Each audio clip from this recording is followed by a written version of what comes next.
So first we'll start with the self-report. We'll not delay any further and start with what is self-report, and under self-report what comes. So self-report is where the participants answer to the questions themselves. Either it can be in a written form, in a verbal form, or like questionnaires or interviews. So questionnaires and interviews are a part of self-report where the reporting themselves. It can be, the data can be collected either in the quantitative form or in the qualitative form. So first let's start with the questionnaires. So what is questionnaire? Questionnaire is collecting data, anything in the written format.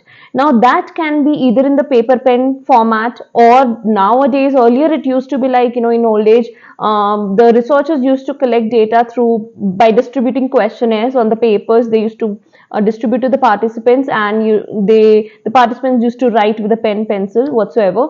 And now, because it's a digital era, things have changed. Questionnaires can also be sent digitally to the participants, either through email, social media platform, in the form of Google survey, Google forms, and all that.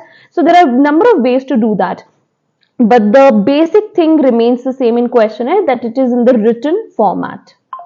So the first is close-ended questions. What a close-ended question? It means that a question is given and in the answers, fixed choices are given to the participants. So participant cannot write anything by themselves, whatever they feel like. They cannot do that. There are fixed choices given to them and the participant has to tick out of those choices given. For example, all your MCQs comes under closed-ended questions. MCQs question is there, either 2, 3, 4, 5, whatever choices are there. You have to tick the choice that you feel is right or whatever is appropriate. So that you tick. Or your true, false, your yes, no, maybe, or then Likert scale is there in close-ended questions. Now, what is Likert scale? Many of you must have come across this, but it is quite popular, it is quite common, but maybe you're not aware of the terminology Likert scale. So Likert scale is nothing but a range given to them, to the participants, and the person has to check out of that range. For example, the question is, the world is beautiful, and the Likert scale says strongly agree, agree, neutral, disagree, strongly disagree. So maybe you think that yes, the world is beautiful, you tick strongly agree, or you are like yes, absolutely it is the best place to be in, so you tick strongly agree. So this is how the Likert scale, it can be a 3-pointer Likert scale, maybe yes, no, not sure, or agree, neutral, disagree. Or it can be a 5-pointer Likert scale where I gave 5 points, strongly disagree to strongly agree. Then it can be a 7-pointer Likert scale as well. More options are given on the Likert scale, so it works like a range. So you have to choose from the range that you feel is the best as your answer. So in close-ended question, participants do not have any choice. They cannot write anything that they want to explain or something. No descriptive answers, no qualitative answers, only objective, only close-ended questions are there. Then next is open-ended questions. Open-ended questions are different from close-ended. Open-ended questions consists of qualitative data. It collects qualitative data. What does it mean? Means it is more descriptive, more explanatory in nature. For example, if the question is like, how do you think the world is? So you can write whatever you want to. It can be 1 paragraph, 2 lines, 1 essay, or it can be anything that you feel is, the world is really nice, but there are few things, there are few people like that, and so on. So basically it is a descriptive kind of a data, that it is a very in-depth, detailed kind of answers that you get in open-ended questions. So let's do the advantages of close-ended questions. How close-ended questions are good. The very first thing is that the data that is collected from close-ended questions is quantitative data. That means it's all objective in nature. If it's objective in nature, it's very easy to categorize. It's very easy, data is very easy to analyze. So what does that mean? Let's say I have 10 participants in my study, or let's say 20 participants in my study, and I ask, the same question to all these participants. What do you think about the world? Is world beautiful? Agree, disagree, neutral, strongly disagree, strongly agree. So let's say out of 20, 15 are there who say agree the world is beautiful, 3 say disagree, and rest 2 say that neutral. So it's very easy as an analyst for me to see the data and analyze it, that most of the people out of these participants, most of the people think that the world is beautiful. 15 out of 20 are saying so, and only very few chunk says that the world is not beautiful. So it's easier for me to analyze the data because there are fixed choices of the in the question given. Next is it's very easy to compare. Now I have the answers given to me which are fixed. There is nothing that the participant has written all by themselves. These are the fixed answers. So in the class I can say that okay, 15 people have ticked number C or ticked answer agree, or 5 have ticked disagree. So I can very easily compare the data of the participants and say that which participant thinks what. Okay. The third is high inter-rater reliability. So what do you mean by high inter-rater reliability? Means these quantitative data, objective data, it's not difficult to analyze. Anybody can do that. If I have the answers, so even if I am not a professional, if I am not an expert, I can check the answers. For example, let's say there are 20 MCQs given to participants in a class, to the students. And we have the answer key with us. I'm a psychology teacher. I come and check the answers and I give the marks. Okay, this person has got 8 out of 10. Now if I'm absent or I'm not there, let's say the maths teacher comes in.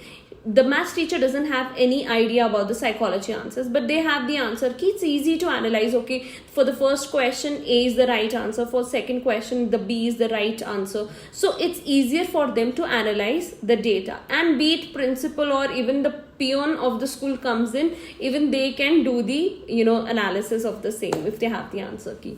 So it's not at all difficult to check. You don't need an expert or a high professional to do that. Anybody can do analyze the data, and the inter-rater reliability is high. Means if whatever I am checking, the other person is also checking. So no matter which teacher is checking their answers, the answers that the student is, the score that the student is getting is going to be the same even if it's checked by anybody at all. So these are the 3 to 4 advantages of close-ended questions.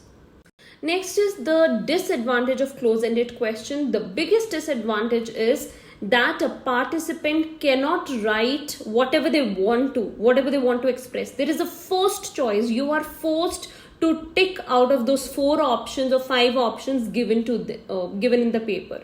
That is it.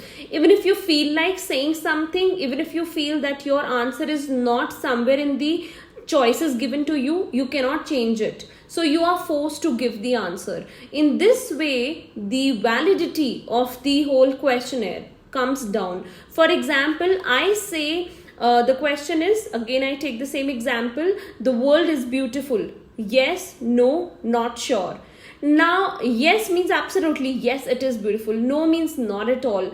Not sure, again you're not sure, but you are sure. Maybe I think that the world is beautiful, but at the same time there are certain areas, sometimes at some places things happen, so there are mix of people. So I have my own thoughts that I want to express on the paper for that question about the world is beautiful, but I cannot, because there are only 3 choices given to me and I can only tick one out of them, yes, no and not sure. So this forces the participant to make the choice and they cannot express themselves. This all together brings the validity of the questionnaire down. So next is the advantages of open-ended questions. Now the advantages of open-ended questions is that the data that is collected is qualitative data. Qualitative data, like I've explained before in my lessons, it's the quality, it's the the huge amount of data. In-depth, rich data can be collected in open-ended questions, because A person, whatever they are thinking, their feeling, their emotions, their perceptions, whatever it is, the participant can put everything and anything on the paper for your question given. So if they are putting everything, that means there is a huge burdens, huge a chunk of information that you are getting from the participant. So if I am saying, how was the party last night? If it was a close ended, good, very good, bad, super bad. Now that is it. In close ended, I'm only going to get this much, that the party was good. That's it. But what was good about it? Nothing I'm going to get to know. But if it's a open-ended question, and if I get the same question, how was the party last night? I can write a lot of things. The music was amazing. The DJ was rocking. The food was average, but the drinks were very good. The crowd was happening, but the space was little congested. So I have got so much of information from open-ended questions that there are so many things that are explained there. So that is the best part about open-ended question, the strength that it gives you in-depth, rich details. There are a lot of disadvantages of open-ended question. Though open-ended questions are great, they give you a good insight, but there are also disadvantages. The very first disadvantage is the analysis. It is difficult to analyze. There could be a number of reasons. Maybe when the participant is writing the answer, maybe the handwriting is bad, and as a researcher I don't understand it at all. Or maybe the participant is not very expressive. Maybe they felt so much, there are a lot of emotions, but when they write down on the paper, they're not able to express themselves. So I don't understand, or maybe the answers written are very vague in nature, and when I'm reading it, I just don't understand what this participant is trying to say. So the analysis becomes very difficult for me. Or there could be a researcher biasness as well. Maybe I perceive the answer in a very different way. So this also brings in low inter-rater reliability. So inter-rater reliability is less because maybe when I read the answer, now for example, I'll compare it with the closed ones. Now in closed-ended questions, if the right answer is C, it is C. Or if the person thinks strongly disagree, even the maths teacher, principal or peon, anybody who checks, it's going to be strongly disagree, nothing can change about it. But when it comes to open-ended, if a paragraph is written for a given question, when I read the question, I perceive it in my own way. And I think that, this person doesn't like the world much. He has written very few lines on the good part.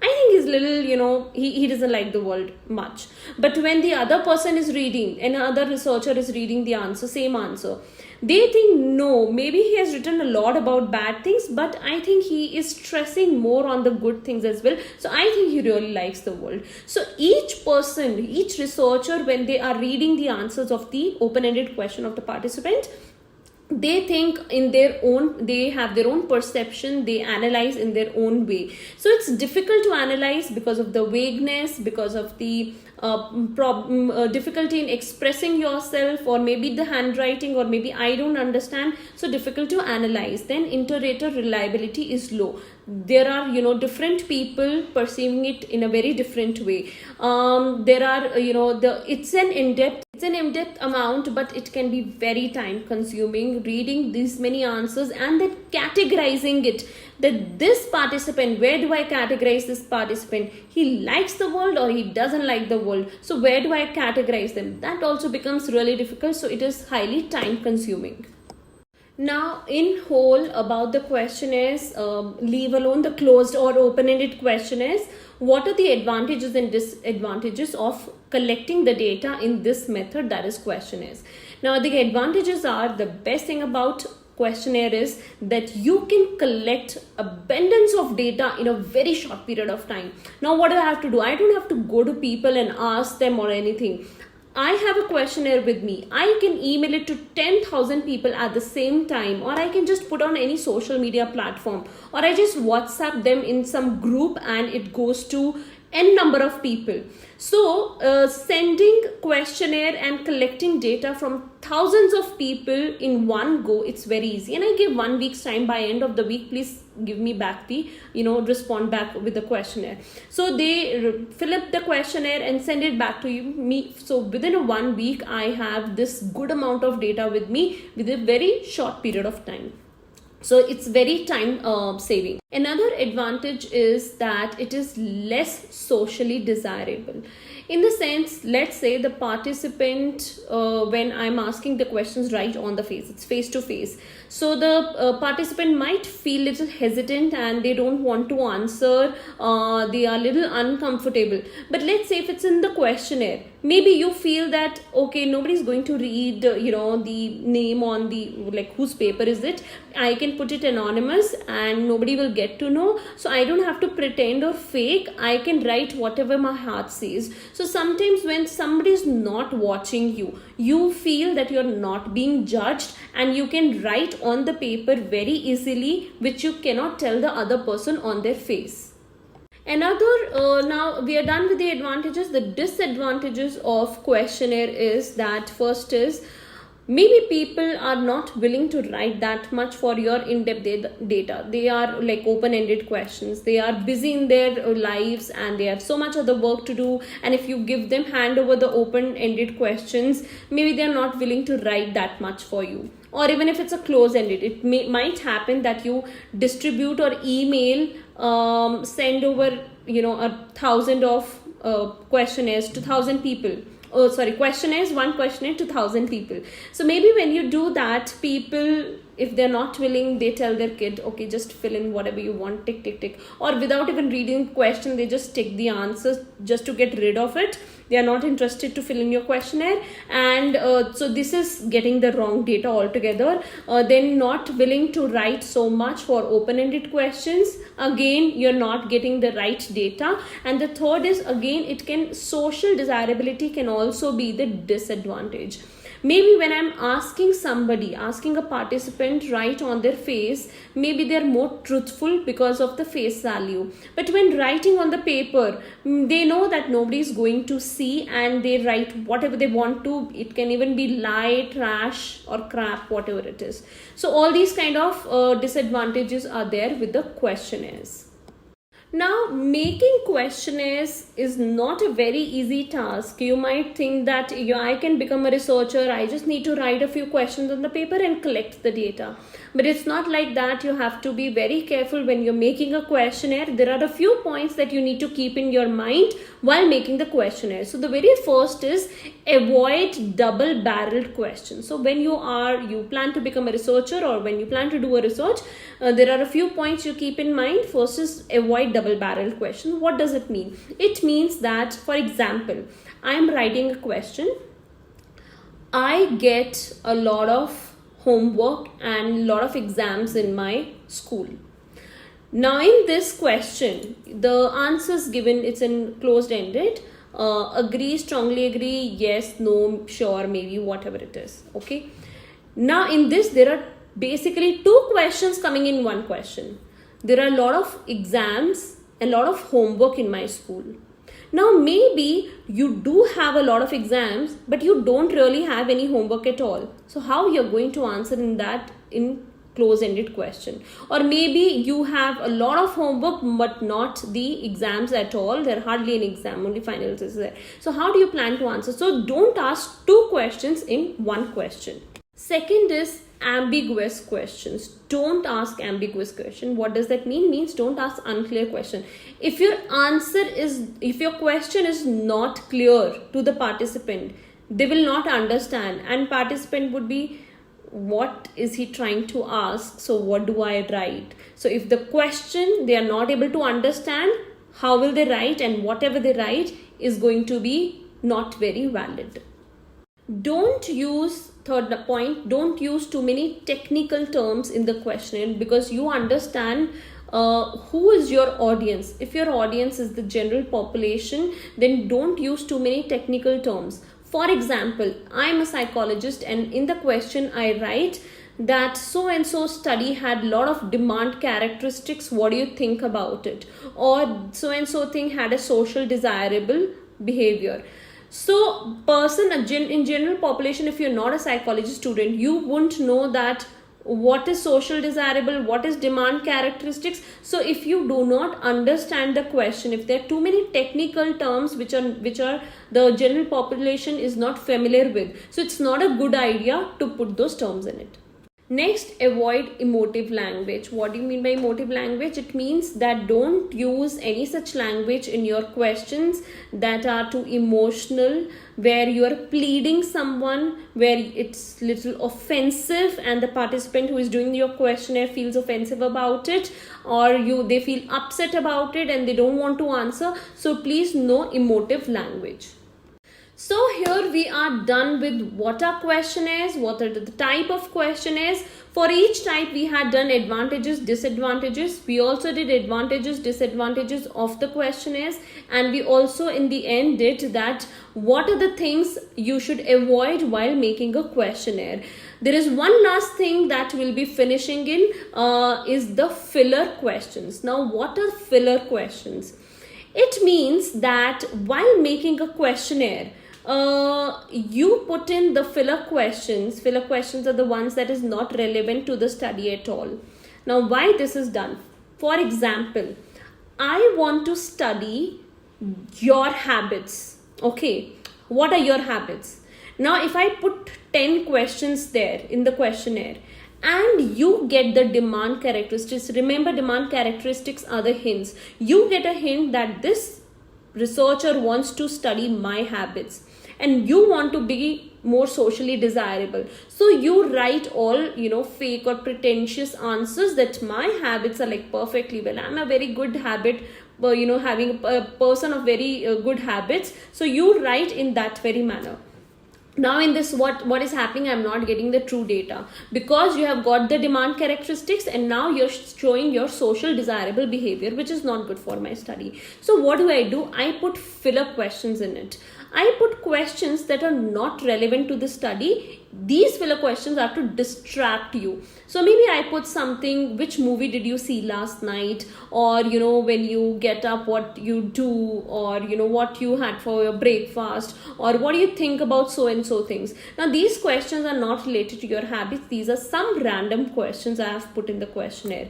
So when the participant is doing the questionnaire, they will not understand that what is this questionnaire about. So when they don't understand what the questionnaire is about, they are likely to give the right answers, the true answers. So here I get the true answers and the validity of my study increases. So while analyzing, I as a researcher would know, because I have made the questionnaire, I would know that the question number 3, 5, 9 and 11 are the ones that are not relevant. So I just move them, keep them out of my analysis, and the rest all are for habits. I analyze only those questions. So filler questions are very important for avoiding the demand characteristics and socially desirable behavior. So today we are done with the questionnaire portion, and I hope you understood it well. If you have not understood anything at all, anything is not clear to you, please write in the comments below, or even if you like the video, please write in the comments below. I'll be sharing in the next slide some of the questions with you